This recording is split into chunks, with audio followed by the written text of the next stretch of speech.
chi một tình về mùa để chùa xót những gì cho nhau.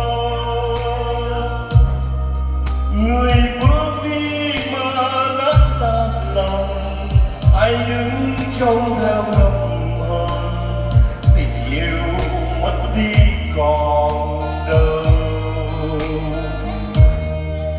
Anh đâu lối hẹn mà đời lại suối ngăn cách với chia phôi.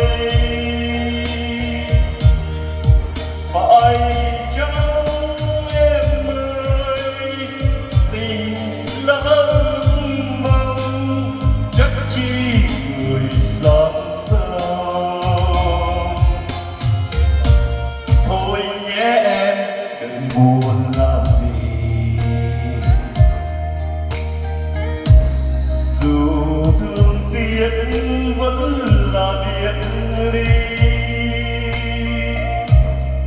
Đời cớ sao lại lắm u sầu, anh khóc mối duyên ban đầu, từ đây chết trong lòng ai.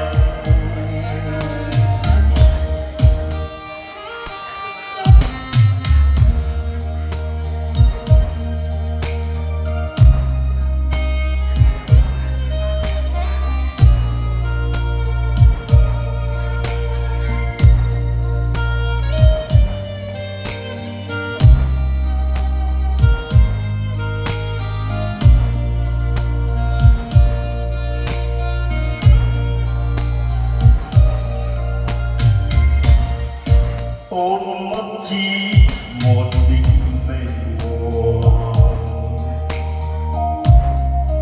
để chùa xót những gì cho nhau. Người bước đi mà lát tan lòng, ai đứng trông theo nồng hờn, tình yêu mất đi còn đâu. Đâu lối hẹn mà đời lại suối ngăn cách với chia phôi. Phải chăng em ơi tình lỡ mong, chắc chi người sáng sao. Thôi nhé em đừng buồn làm gì, dù thương tiếc vẫn là biệt ly. Đời cớ sao lại lắm u sầu, anh khóc mối duyên ban đầu, từ đây chết trong lòng ai.